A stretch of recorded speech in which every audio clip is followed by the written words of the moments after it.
Ikhwani, salam alaikum, j'espère que vous allez bien. Alors, je vais faire le résumé, d'accord, de la leçon numéro 4, photovoltaïque off-grid, d'accord. Je vais parler du régulateur solaire. Alors, le régulateur solaire, bien sûr, c'est ce que vous voyez sur votre installation. Ici, vous avez votre panneau, d'accord. Le régulateur solaire, donc ça c'est le symbole du régulateur, c'est-à-dire qu'il reçoit une tension DC et il fait sortir une tension DC également, d'accord. Et vous avez à la sortie de votre régulateur, bien sûr, votre batterie de 12 volts. Et vous avez également, si je reprends ici votre régulateur, si je le schématise ici, donc vous avez l'alimentation de votre panneau, donc le régulateur il a normalement 6 bornes. Donc les deux premières bornes, c'est-à-dire c'est l'alimentation du panneau, donc il va alimenter mon régulateur, donc le plus et le moins, c'est ce que vous voyez ici, le plus et le moins. Vous avez la sortie vers les batteries, donc c'est ça, donc le plus et le moins, ça va vers les batteries, donc c'est cette sortie que vous avez ici, et l'utilisation pour les équipements qui sont alimentés par, c'est-à-dire une tension de 12 volts. Alors, pourquoi installer un régulateur? D'accord? Donc, pourquoi installer un régulateur? Parce que beaucoup de gens demandent ne pas, c'est-à-dire comment faire pour installer, c'est-à-dire faire alimenter ma batterie directement de mon panneau. Donc, pourquoi installer un régulateur? D'accord? C'est la question qui se pose, c'est-à-dire de la part de beaucoup d'entre vous. Alors, nous savons très bien que, c'est-à-dire que le panneau, il va recevoir, c'est-à-dire les rayons émanant du soleil, d'accord, émanant du soleil, donc il va recevoir ces rayons et il va transformer l'énergie qu'il reçoit du soleil en énergie électrique. Donc le panneau, il va fournir, d'accord, fournir de l'énergie électrique, et cette énergie électrique, bien sûr, elle est variable. Pourquoi? Parce que ce que va recevoir mon panneau du soleil, ça dépend du climat. Durant toute une journée, on peut avoir, par exemple, à 10 h du matin, il fait beau, à midi, il fait, par exemple, il y a du nuage, à 14 h, il fait un peu froid, etc. Donc, la journée, il y a un climat qui est variable. Ici, l'énergie est variable, ça veut dire que l'intensité du courant, d'accord, l'intensité du courant, elle est variable, l'intensité variable. Et si l'intensité, elle est variable, ça veut dire que la puissance, elle est variable. La puissance, elle est variable. D'accord? Ça veut dire que je vais avoir une puissance qui est variable. C'est une puissance qui va rentrer à mon régulateur, c'est-à-dire qui va partir, si toutefois je n'ai pas ce régulateur, qui va partir à ma batterie, elle est variable. Alors, qu'est-ce qui se passe? Alors, je vais prendre, c'est-à-dire ma puissance, je prends ma puissance P, qui est égale à la tension multipliée par le courant. Alors, la tension, normalement, c'est-à-dire, elle varie avec la température, c'est-à-dire de la cellule. L'intensité, elle va varier, c'est-à-dire avec l'énergie, c'est-à-dire, si vous voulez, les rayons solaires. Les rayons solaires. Donc, il y a des moments où je vais recevoir, c'est-à-dire une puissance qui est bonne pour ma batterie. Je vais avoir, par exemple, je vais prendre un panneau avec une puissance, c'est-à-dire un VOC, par exemple, de 18 volts. Je dois charger ma batterie avec une tension V de 14,6. Donc, à un moment donné, je vais, c'est-à-dire, envoyer à la batterie une tension qui est un peu valable. Mais que le panneau ne va pas contrôler parce qu'il va y avoir c'est-à-dire des fluctuations, si vous voulez, de la puissance, c'est-à-dire des rayons émanant du soleil. Il va y avoir des variations et par conséquent, il va y avoir une variation du courant. Et s'il y a variation du courant, ça veut dire que la puissance va être variable également. On est d'accord. Alors c'est là où intervient le régulateur. Alors le régulateur, qu'est-ce qu'il fait? Lui, il va recevoir, quelle que soit l'intensité qu'il va recevoir de la part du panneau, il va la transformer, si vous voulez, en une intensité valable pour charger ma batterie. Hein? C'est-à-dire, même si je reçois, par exemple, une intensité supérieure, hein, par exemple, moi j'ai besoin de 14,6 par exemple, besoin de 14,6 volts, d'accord, pour une intensité, par exemple, hein, je prends un exemple, une intensité de 10 ampères. Alors, supposons que mon panneau, par exemple, délivre une intensité, par exemple, I égale à 15 ampères. Par exemple, là, c'est un exemple. Hein, ne suivez pas ce que je dis à la lettre, c'est des exemples. Qu'est-ce que ça veut dire? Ça veut dire que mon régulateur, d'accord, il va ajuster, d'accord, l'intensité de 15 ampères, il va l'ajuster, d'accord, pour la rendre 10 ampères. Donc, il va, c'est-à-dire, prendre une intensité utilisable pour ma batterie. C'est ça qui est, c'est-à-dire, le rôle du régulateur. Donc, il va assurer une charge de la batterie d'une manière convenable, quelle que soit hein, la puissance de mon panneau, c'est-à-dire quelle que soit l'intensité hein, c'est-à-dire qu'il va recevoir mon panneau de la part du soleil, quelle que soit cette intensité, mon régulateur, lui, il va, c'est-à-dire transformer, c'est-à-dire cette puissance, cette intensité en une intensité utilisable pour charger ma batterie. On est d'accord? Donc, ça, c'est l'un des, comment dirais-je, des choses, si vous voulez, qui interdisent l'utilisation, c'est-à-dire d'alimenter ma batterie directement avec le panneau. C'est l'un des trucs, c'est une justification valable, d'accord, pour ne pas détériorer ma batterie et pour ne pas l'alimenter par mon panneau. Bien. Alors, nous allons voir maintenant, c'est-à-dire les types, d'accord, de régulateurs et quelle est leur fonction. Hein? Quelle est la fonction du régulateur? Alors, la fonction du régulateur, d'accord, en plus de ce qu'on vient de voir, d'accord, lui, il a comme fonction de charger la batterie. Charger la batterie. C'est ça sa fonction. D'une manière convenable. D'accord? Convenable et suffisante. Donc, lui, il n'est pas responsable de la décharge. N'est pas responsable de la décharge de la batterie. Responsable de la décharge batterie. D'accord? C'est-à-dire que votre batterie, une fois elle est déchargée, lui, il n'est pas responsable. Oui, il est responsable de charger la batterie. Et la charger d'une manière convenable.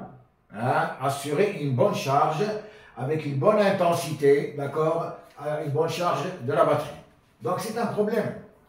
C'est pour ça que si vous utilisez votre régulateur directement avec votre batterie, d'accord, et que vous n'avez par exemple que des, c'est-à-dire, comme j'ai dit lors de la première vidéo, vous avez normalement les équipements nécessaires pour, c'est-à-dire l'installation off-grid, vous avez le panneau, vous avez le régulateur, vous avez la batterie, d'accord, et vous avez l'onduleur. Voilà les 4 équipements qui sont importants. Donc très souvent, on utilise un onduleur simple. Hein, c'est-à-dire qu'on va utiliser le régulateur, plus les batteries, plus un onduleur. C'est un onduleur simple, c'est-à-dire c'est un onduleur, c'est pas comme les onduleurs hybrides, par exemple, qui contiennent hein, un régulateur MPPT et qui contiennent par exemple un système, d'accord, qui contrôle la décharge de la batterie, il contrôle la décharge. Dans ce cas, on est obligé de mettre ce qu'on appelle un moniteur. On va placer le moniteur, c'est-à-dire entre la batterie, c'est-à-dire on va placer le moniteur entre la batterie, d'accord, et le régulateur. Donc on va placer un moniteur. Et ce moniteur, c'est lui qui va assurer, c'est-à-dire qui va contrôler la décharge de la batterie et qui va donner l'ordre, si vous voulez, au régulateur de charger la batterie. C'est bon. Donc c'est ça, c'est-à-dire la seule chose qu'il faut, c'est-à-dire ne pas oublier que si vous avez un régulateur lié avec votre batterie, d'accord, le régulateur, lui, il va assurer uniquement la charge de la batterie et la décharge, vous devez installer un autre appareil, d'accord, qui va contrôler la tension et l'intensité au niveau de votre batterie, c'est-à-dire que si vous allez atteindre, par exemple, supposons que je charge ma batterie à 12,6, par exemple, à 12 volts, par exemple, en fonction de la décharge profonde, ce moniteur, il va donner l'ordre au régulateur pour lancer la charge. C'est bon. Donc le régulateur, lui, n'est pas responsable de la décharge. Vous devez absolument, c'est-à-dire mettre un appareil qui va contrôler, d'accord, c'est-à-dire la décharge de la batterie. Donc lui, il va charger la batterie d'une manière convenable et suffisante. Il n'est pas responsable de la décharge de la batterie. C'est bon. Donc lui, il est là, c'est-à-dire pour charger votre batterie. Ça, la première des choses. Il y a une chose qui est importante également, c'est-à-dire les bornes ici. Vous avez ces bornes, c'est-à-dire qui partent vers l'utilisation. Alors très souvent, vous avez des gens, d'accord, qui chargent, c'est-à-dire une fois la batterie chargée, donc ces gens, bien sûr, très souvent, ils chargent leur batterie à partir du panneau, et à partir du panneau, bien sûr, la batterie à un moment donné, c'est-à-dire elle est esquintée, et ils font une erreur qui est importante. C'est-à-dire que la batterie, une fois elle est chargée, d'accord, une fois elle est chargée, d'accord, ils prennent depuis la batterie, ils alimentent les équipements, d'accord, qui travaillent avec 12 volts. Alors, qu'est-ce qui se passe? Ils ont bien sûr leur régulateur. Je parle du moment où vous avez un régulateur. Vous avez votre régulateur, oui, c'est-à-dire au lieu de passer par, c'est-à-dire ces bornes qui sont ici, ces bornes qui sont ici, vous allez prendre une prise directement, d'accord, une prise directement de votre batterie pour alimenter, d'accord, pour alimenter les équipements de 12 volts. Qu'est-ce qui va se passer? Il va se passer que la batterie va se décharger. Et quand elle va se décharger, le régulateur, lui, pour lui, il ne connaît pas ce qu'est la décharge. D'accord? Il ne va plus charger la batterie. Et qu'est-ce qui va se passer? La batterie, à ce moment-là, va s'esquinter. Par contre, si vous prenez, c'est-à-dire ces deux bornes, c'est-à-dire vous allez prendre l'utilisation de ces deux bornes, qu'est-ce qui se passe? Le régulateur, il va charger votre batterie. Et quand vous allez utiliser, c'est-à-dire ces deux bornes par là, la batterie va passer à travers le régulateur et va, c'est-à-dire envoyer l'énergie nécessaire pour, c'est-à-dire vos, comment dirais-je, pour vos équipements de 12 volts. Comme ça, vous allez préserver votre batterie. C'est bon. Donc faites attention à ça. Bien. Alors voyons maintenant, c'est-à-dire les types de régulateurs que nous avons. C'est important, les types de régulateurs que nous avons. Et comment est-ce que, c'est-à-dire, ils sont définis. Alors un régulateur, normalement, il est défini par deux paramètres.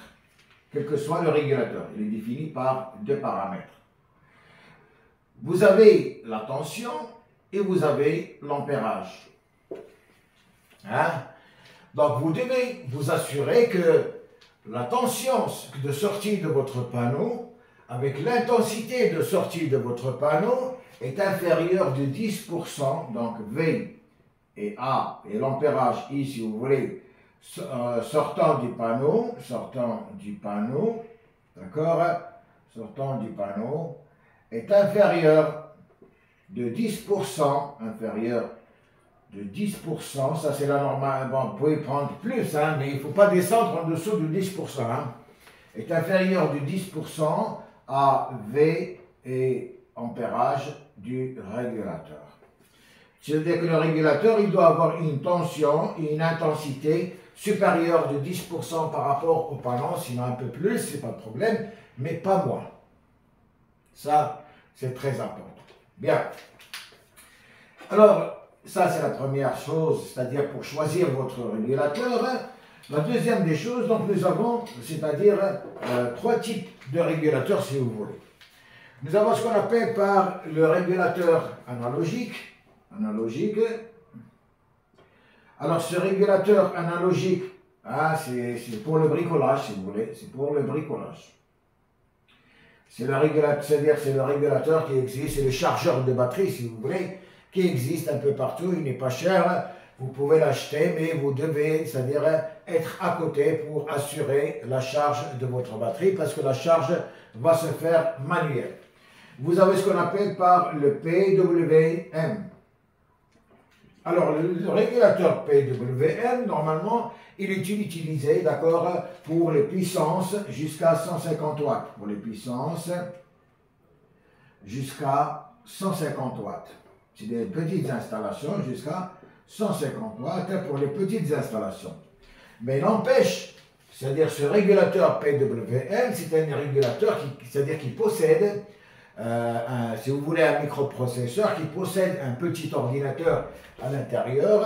Donc, c'est-à-dire ce régulateur, il va contrôler la charge, donc il va contrôler la charge, sans problème, d'accord. Il va également, c'est-à-dire le courant, c'est-à-dire émanant du panneau, il va le transformer en un courant utilisable, sans problème, d'accord, en un courant utilisable, hein? Donc ça aussi, il n'y a pas de problème. Donc vous allez pouvoir, c'est-à-dire faire fonctionner votre régulateur PWM, d'accord, c'est-à-dire d'une manière impeccable. La seule chose qu'il y a, c'est qu'il va travailler peut-être avec un seul panneau, hein, parce que il va travailler avec un panneau de 150 watts, donc c'est des petites installations. Donc il faut que, c'est-à-dire votre panneau, le panneau doit avoir la tension de votre batterie. Quand je dis panneau, avec tension, d'accord, qui répond à la tension de la batterie. C'est-à-dire, répond à la tension batterie. C'est-à-dire que si par exemple j'ai une batterie de 12 volts, donc je vais prendre un panneau de 17 volts. D'accord? Si j'ai un panneau, si j'ai par exemple une batterie, j'ai des batteries que je vais travailler avec du 24 volts, je vais prendre par exemple un panneau de 30 volts ou 33 volts. Pourquoi? Parce que sur 24 volts, d'accord, je dois charger à 28 volts. Ça, c'est la tension de charge. Donc ça, c'est la seule chose, d'accord, qui, c'est-à-dire à surveiller, c'est la tension. Et très souvent, vous allez utiliser des panneaux de 36 cellules, d'accord, des panneaux de 36 cellules, donc pour les batteries de 12 volts, et vous allez peut-être utiliser des panneaux de 72 cellules pour si vous avez 24 volts, d'accord. Toujours est-il, la tension doit, c'est-à-dire être proche, hein, de la tension de votre batterie. Bien, ça c'est le premier cas. Alors le deuxième, c'est-à-dire le troisième, si vous voulez, régulateur actuel qui est le mieux utilisé actuellement pour les grandes puissances. Donc ici je mets puissance inférieure ou égale à 150 watts, d'accord. Vous avez le MPPT, voilà, vous avez le régulateur intelligent MPPT, d'accord. Ça c'est pour des puissances jusqu'à 300 watts sans problème. Hein, pour des panneaux avec des puissances de 300 watts, d'accord, vous allez utiliser votre MPPT. Alors le MPPT, bien sûr, il a le même rôle, que le PWM, le même rôle. Hein? Il a le même rôle que le PWM, c'est-à-dire qu'il va assurer la charge de votre batterie convenablement, c'est-à-dire, bon, il y a toutes les sécurités, il va veiller à ce que la batterie, c'est-à-dire travaille dans les bonnes conditions. Seulement, il a une chose, c'est-à-dire une autre particularité. Quelle est cette particularité? Lui, il va chercher toujours le point de fonctionnement, le meilleur point de fonctionnement, c'est-à-dire la meilleure puissance, il va toujours travailler avec la meilleure puissance de ce panneau. C'est-à-dire, je vais expliquer. Alors, je vais passer ici et je vais expliquer ce que ça veut dire. Alors, supposons, par exemple, que j'ai, par exemple, un panneau, d'accord. Le VOC, par exemple, il est égal à 36 volts, d'accord. Et j'ai, c'est-à-dire le ISC qui est égal à 11 ampères. Ça veut dire que la puissance ici, elle est égale à 36 multiplié par 11, ça fait 360 plus 36, donc 360 plus 36, donc 6, 9, 3, 396 watts. 396 watts. Voilà la puissance, c'est-à-dire, comment dirais-je, de mon panneau, 396 watts. Maintenant, supposons que durant la journée, hein, il y a, c'est-à-dire, comment dirais-je, le climat il a changé, etc. Je me retrouve avec une intensité supérieure. C'est-à-dire, bon, ici, par exemple, à 10 heures, supposons par exemple à 15 heures, j'ai une intensité, d'accord? C'est-à-dire mon régulateur, il a détecté, j'ai une intensité de 15 ampères. D'accord? Alors lui, quel est son rôle? Son rôle, c'est de garder cette puissance. Il doit garder cette puissance. Hein? C'est-à-dire, il doit toujours travailler avec cette puissance, c'est-à-dire la puissance, c'est-à-dire la plus élevée. Donc, qu'est-ce qu'il fait? Lui, il va choisir une tension, puisque la puissance elle est égale à la tension multipliée par le courant, il va choisir une tension qui est égale à la puissance sur l'intensité. C'est ça la tension qu'il va choisir. Hein? Ça veut dire qu'elle va être égale à 396 divisé par le courant de 15, c'est-à-dire le courant de 15 ampères. Et il va trouver une tension qui va être égale à la tension de 26,4 volts. 26,4 volts. Alors, qu'est-ce que c'est que ça? C'est-à-dire qu'il a gardé l'intensité, c'est-à-dire qui est rentrée à mon régulateur, mais il va travailler uniquement avec 26,4 volts. Comme ça, il va préserver cette puissance de 396 watts. Mais en plus, il va charger ma batterie d'une manière rapide. Donc ici, charge rapide. Parce qu'au lieu de la charger avec 11 ampères, il va la charger avec 15 ampères. Donc on va gagner sur la charge de la batterie.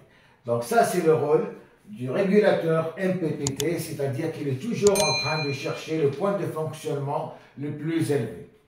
C'est bon? Donc voilà, si vous voulez, un peu le rôle de ce régulateur, de ce régulateur solaire. Donc c'est-à-dire s'il y a d'autres, c'est-à-dire comment dirais-je, d'autres choses que vous n'avez pas compris, vous me les laissez dans vos commentaires et on verra ça dans la prochaine vidéo, Inch'Allah. Alors d'ici là, je vous remercie, au revoir.